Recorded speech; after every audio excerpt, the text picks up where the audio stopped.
एक गरीब और गौतम बुद्ध की कहानी। एक समय एक गांव में गौतम बुद्ध आकर शरण लिए हुए थे। काफ़ी लंबा सफ़र तय करने के बाद बुद्ध थोड़ा आराम कर रहे थे, परंतु लोग उनसे अपनी समस्या का हल मांगने हमेशा पहुँचे रहते थे। ऐसे में जहाँ भी वह रुकते, वहाँ लोग लंबी कतार में जमा हो जाते और उनको अपनी समस्या बताते और बुद्ध उनका समाधान करते।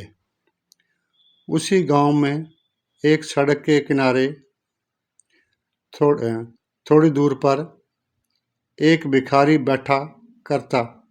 वह यह रोज देखता कि लोग अपने दुख दर्द और अपनी गंभीर से गंभीर रूपी समस्या को लेकर आते हैं और जब वहाँ से जाते हैं तो उनका चेहरा बेहद खिलखिला रहा होता। वे मुस्कुरा रहे होते हैं और नए जोश के साथ भरे दिखते हैं।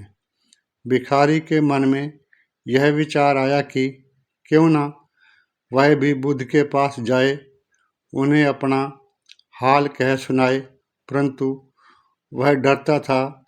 इसके बाद एक दिन गहरे चिंतन के बाद वह भिखारी बुद्ध जी के पास गया।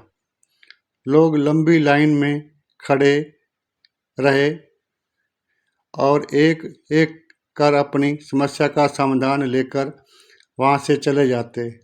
ऐसे में गौतम बुद्ध के चेहरे पर सदा मुस्कान रहती और वे हमेशा इसी तरह समस्या का हल बताते।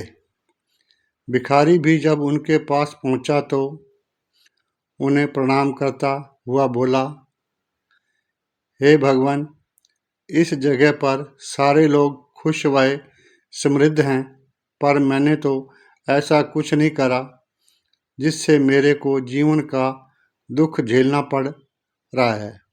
फिर मैं इतना गरीब और निर्धन व्यक्ति क्यों हूँ? इस पर बुद्ध बोले, तुम गरीब और निर्धन इसलिए हो क्योंकि तुमने आज तक सिर्फ मांगा है, किसी को कुछ दिया ही नहीं है। तो वहाँ खड़े लोग सब हैरान रह गए और सबके मन में ये सवाल उठने लगा कि यह गरीब किसी को क्या दे सकता है। इस पर गरीब भिखारी ने बोला कि भगवान, मैं खुद भीख मांगकर गुजारा करता हूँ, भला मैं किसी को क्या दे सकता हूँ।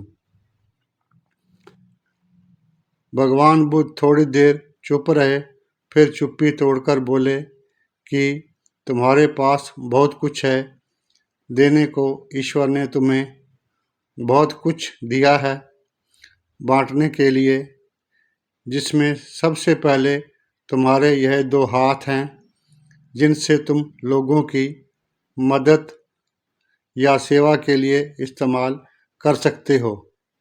तुम्हारे पास मुस्कुराहट है, जिसे देखकर तुम दूसरों में नई ऊर्जा का संचार कर सकते हो।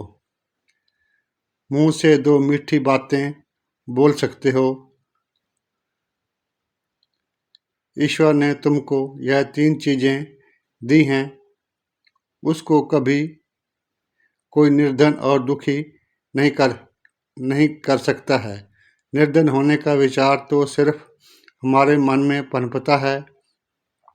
यह एक सिर्फ वहम है जिससे तुम उभरना चाहिए और अपनी ज़िंदगी की नई शुरुआत करनी चाहिए। यह कहानी आपको कैसी लगी? यदि अच्छी लगी हो तो कृपया चैनल को सब्सक्राइब करें, लाइक करें और इस प्रकार की कहानियाँ सुनने के लिए नोटिफिकेशन को ऑन करें ताकि आपको कहानी मिलती रहे जी।